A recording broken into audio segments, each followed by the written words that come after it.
അല്ല എന്നാ ഇവിടുന്ന് എന്നെ ഐശ്വര്യമായിട്ട് അങ്ങ് തുടങ്ങാന്ന് പറയായിരുന്നു. സാറൊന്ന് ചിരിച്ചേ. എടാ ക്യാമറ ഇങ്ങിത്താ.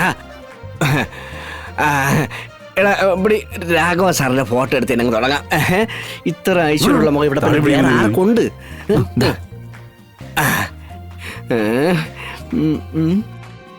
ഫോക്കസ്. സാറൊന്ന് ചിരിച്ചേ. സാർ ഇങ്ങോട്ട് നീങ്ങിന്നേ.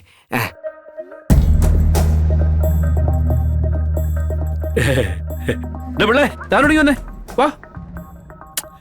എടാ കമല ഇങ്ങോട്ട് നിക്കടാ. സാറേ ഇങ്ങോട്ട് നോക്കണേ. എന്തുവിടാ പരസ്പരം മുഖത്തോട് നോക്കാതെ. സാറേ റെഡി.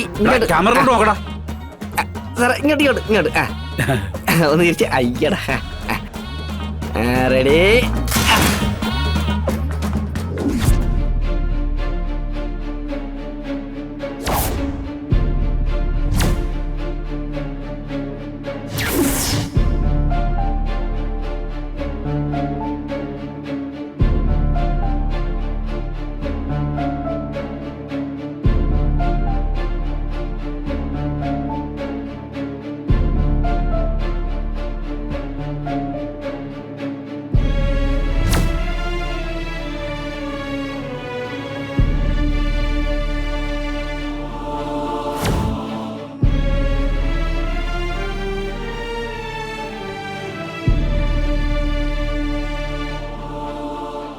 മോളെ എന്തൊക്കെയാ സത്യമേ ഈ പുറത്ത് നടക്കുന്നേ? മോളെ രാഘവേട്ടൻ ഇനിയും അങ്ങനെ പറഞ്ഞുകൊണ്ട് നിന്നിട്ട് കാര്യമില്ല. കുറച്ചു കഴിഞ്ഞ ഇവിടെ നടക്കുന്നത് കല്യാണം തന്നെയാ. പുറത്ത് ഞാൻ കണിയാനുള്ള പൂമാല വരെ പൂജിച്ചോണ്ടിരിക്കുക. എല്ലാരും കൂടി എന്റെ ക്ഷമയെ പരീക്ഷിക്കരുത്. എന്റെ കഴുത്തിൽ ഈ കിടക്കുന്നതേ എന്റെ വിഷ്ണുവേട്ടൻ കെട്ടിയ താലിയാ.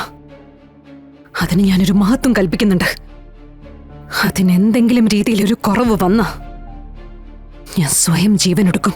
അയ്യോ മോളെ, കാരണം ഞാൻ അത്രയധികം വിശ്വാസത്തോടും ബഹുമാനത്തോടും നീതി പോലെ സൂക്ഷിക്കുന്നതാ ഞങ്ങളുടെ ബന്ധം.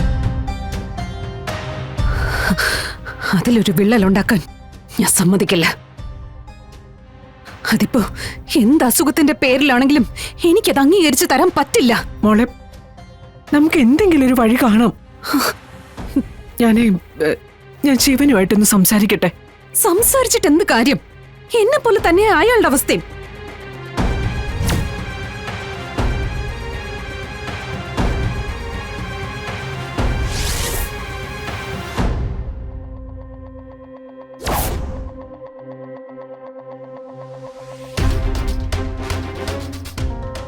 ഒരു വ്യത്യാസമേ ഉള്ളൂ.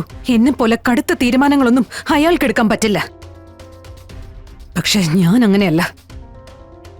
എന്റെ മനസാക്ഷിക്ക് ഉൾക്കൊള്ളാനാവാത്ത എന്തെങ്കിലും കാര്യം എന്നെ കൊണ്ട് ചെയ്യിപ്പിക്കാൻ ശ്രമിച്ച ഈ ശാലിനി ആരാണെന്നും ശാലിനിക്ക് എന്തൊക്കെ ചെയ്യാനാവൂന്നും ഞാൻ നിങ്ങളെയൊക്കെ അറിയിക്കും. ഈശ്വര, രാഘവേട്ടന്റെ ഈ തീരുമാനം ഈ കുടുംബത്തെ തകർക്കുമല്ലോ.